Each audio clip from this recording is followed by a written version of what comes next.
आप सभी गुरु भाई बहनों को मेरा प्रणाम। मैं शिव शिष्या गंगा जी। गुरु भाई बहन, आज हम बहुत ही सुंदर शिव गुरु महादेव का चर्चा कथा लेकर के आई हूँ। अगर आपको कथा अच्छा लगे, पसंद आए तो मेरे वीडियो को लाइक शेयर, चैनल को सब्सक्राइब अवश्य करिएगा गुरु भाई बहन। तो चलिए आज सुंदर सी कथा की ओर चलते हैं। गुरु भाई बहन, बहुत समय की बात है, एक बरगद का पेड़ था। उस पेड़ के नीचे एक बूढ़ी अम्मा का झोपड़ी बना हुआ था। वो बहुत ही पुराना था। गुरु भाई बहन, वहाँ पे उस झोपड़ी में सब कोई रहते थे। जैसे कि कीट पतंग रहते हैं हम सब के घर में, उसी प्रकार से उस बुढ़िया अम्मा के घर में भी रहा करते थे। एक दिन गुरु भाई बहन भगवान शिव, माता पार्वती दोनों भ्रमण करते करते कुछ ज़्यादा ही थक गए थे। तो भगवान शिव, माता पार्वती, गुरु भाई बहन उसी रास्ते से आ रहे थे जिस रास्ते में वो बरगद का पेड़ था और बूढ़ी अम्मा का झोपड़ी था। तो गुरु भाई बहन रास्ते से आते आते आते आते भगवान शिव को वो बरगद का पेड़ दिखाई पड़ा। जब वो बरगद का पेड़ देखे तो भगवान शिव माँ पार्वती से कहते हैं कि सुनो ना गौरा, देखो ना बरगद का पेड़ एक घना घोर है। चल करके कहीं वहीं पे आराम करते हैं और देखते हैं कि कुछ खाने पीने का व्यवस्था हो जाए तो खा पी भी लेंगे। गुरु भाई बहन अब वो क्या किए, भगवान शिव माँ पार्वती के साथ बरगद के पेड़ के पास आ बैठे। आ करके सुस्ताने लगे। सुस्ताते सुस्ताते अब उसको नींद आने लगा। तभी गुरु भाई बहन बरगद के पेड़ के पास जो झोपड़ी था, उसके झोपड़ी से हो करके बूढ़ी अम्मा निकली बाहर। तभी वो जब देखती है बूढ़ी अम्मा कि कोई भगवान के रूप में है, नाटक उटक करने वाला, लगता है कुछ ज़्यादा ही थक गया है, क्यों नहीं हम अपनी झोपड़ी में इसे बुला ले। गुरु भाई बहन अब बूढ़ी अम्मा जाती है भगवान शिव के पास, माँ पार्वती के पास, और कहती है कि ए बेटा, कहाँ से आ रहे हैं? कुछ ज़्यादा ही थके हुए नज़र आते हैं आप।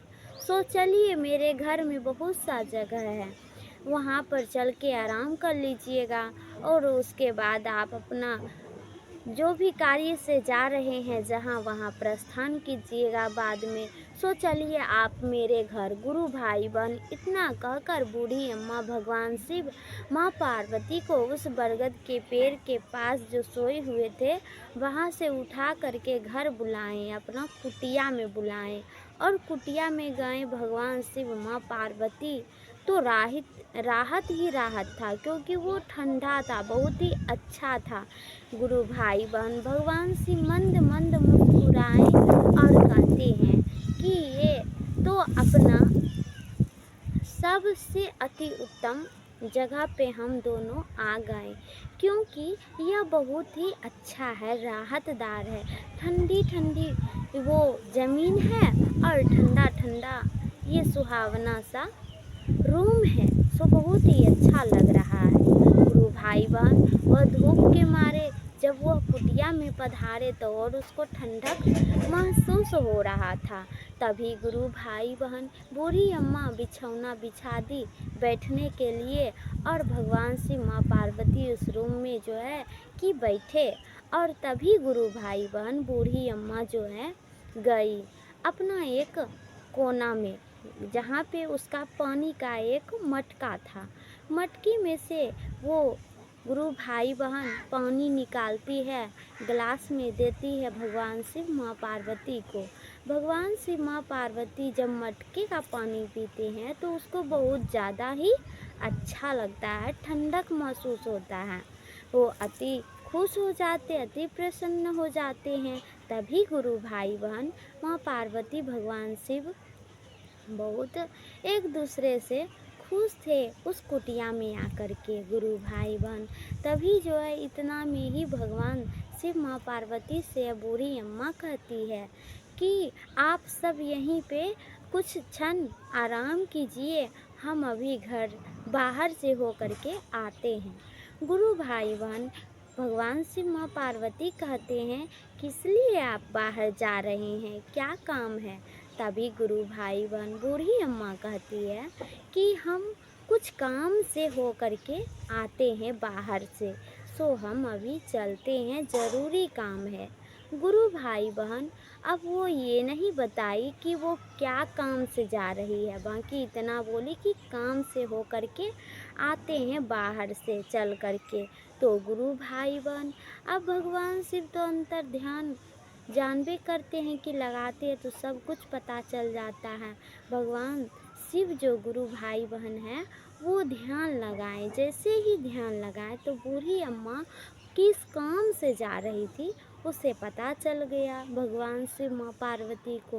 अब कुछ क्षण हो ही रहा था, बूढ़ी अम्मा बाहर गई। जाते जाते बूढ़ी अम्मा जो है गुरु भाई बहन एक बहुत ही बड़ा खड्डा से टकरा गई, जो पोखर होता है ना उससे टकरा गई, पर वो गिरी नहीं, बच गई। गुरु भाई बहन जब वो गिरी नहीं, बच गई, तो गुरु भाई बहन देखिए कि वो सब कुछ भगवान शिव ही उसी का लीला था। गुरु भाई बहन तभी बूढ़ी अम्मा को इतना में लगा कि क्यों नहीं अब हम जो हैं कि इस पोखर में थोड़ा नहा लेते हैं, उसके बाद कुछ राशन पताई खरीद लेंगे और घर जा कर के अतिथियों के लिए भोजन बनाएंगे। गुरु भाई बहन वो अब जय भोलेनाथ करते करते उस पोखर में प्रवेश की। जैसे ही एक डुबकी लगाई, दूसरा डुबकी लगाई और तीसरा डुबकी लगाई, तो गुरु भाई बहन उसके माथे से एक बड़ा सा जो है मटका टकराया। जैसे ही वो मटका टकराया तो उसे लगा कि कुछ ना कुछ उस मटके में है। वो मटके को बाहर निकाली, वो देखती है तो गुरु भाई बहन उसमें सोने के रत्न जड़े हुए थे। गुरु भाई बहन वो अब वहीं पे छोड़ दी और वहाँ से बाहर आ गई। तभी गुरु भाई बहन वो उसी तालाब से अब वहाँ से एक देवी बाहर आती है, वो कोई और नहीं गंगा मैया थी। गुरु भाई बहन गंगा मैया बाहर आती है पानी से, तभी जो है कि वो बूढ़ी अम्मा देखती है तो कहती है, हे मैया आपने मुझे दर्शन दिए, मैं धन्य धन्य हो गई।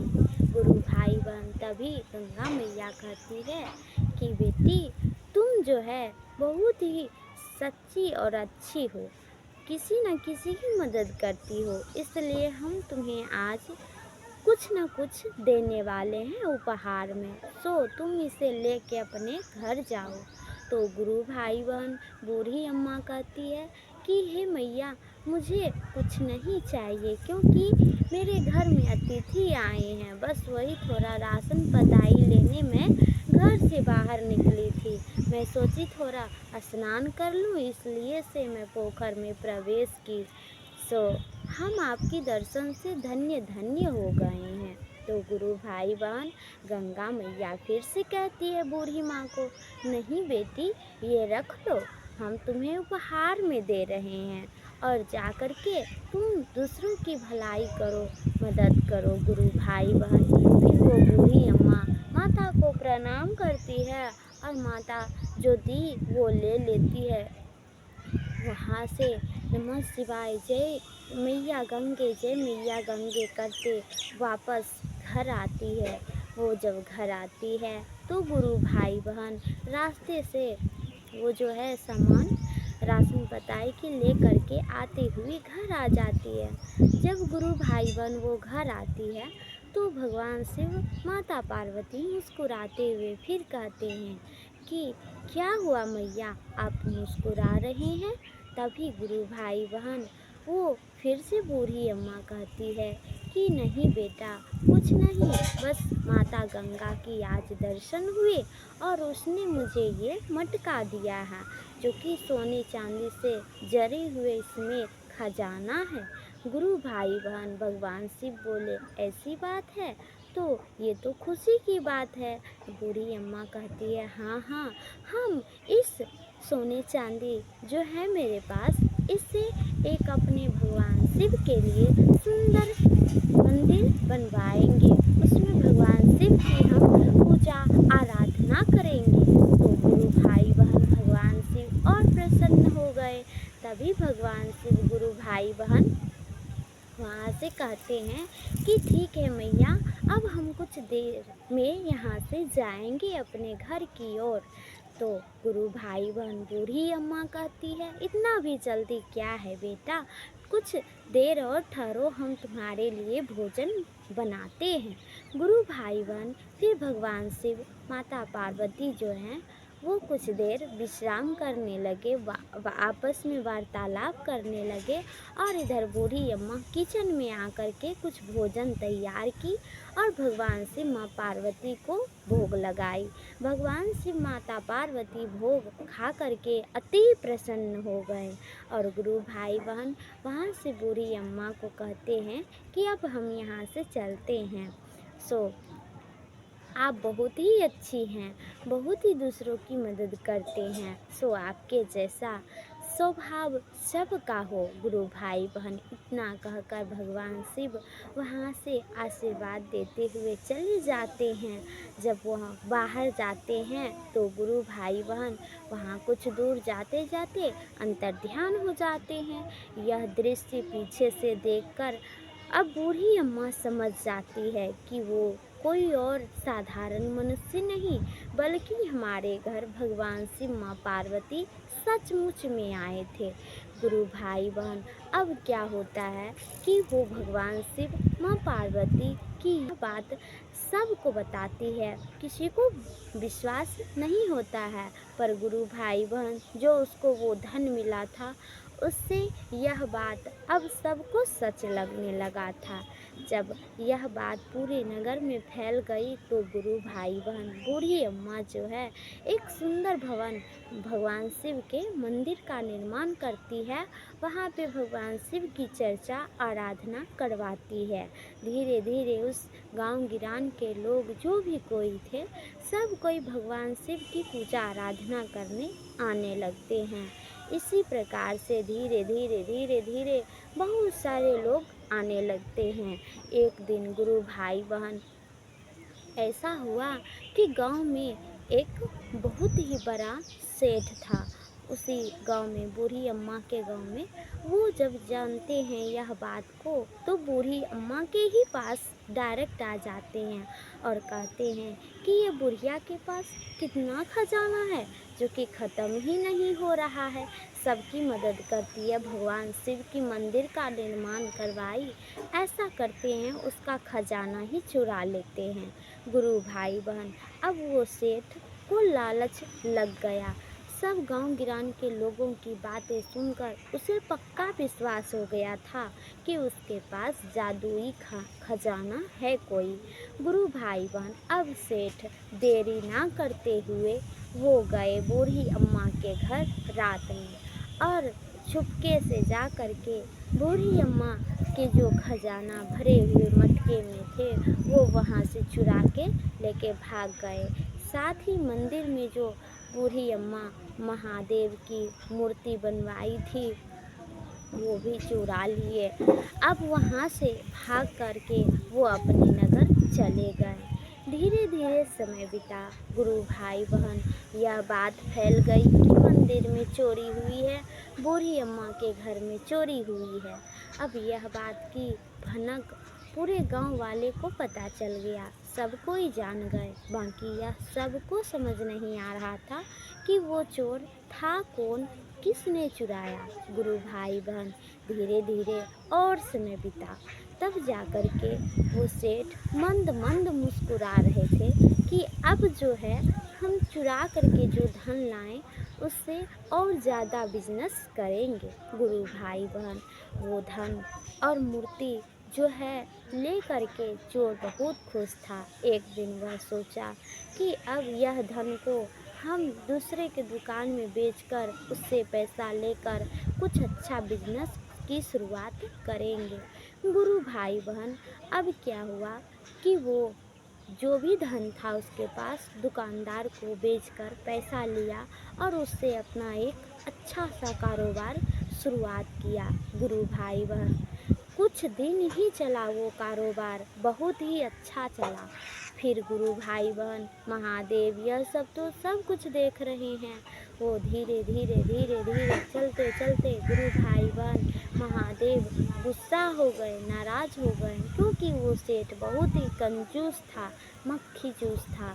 तभी गुरु भाई बहन महादेव अपनी तीसरी आंखों से आग का ज्वाला फेंके, जो कि उसके कारोबार में ही पूरा जरा उरा के नष्ट कर दिए। गुरु भाई बहन उसका सारा धंधा चौपट हो गया, राख में परिवर्तित हो गया।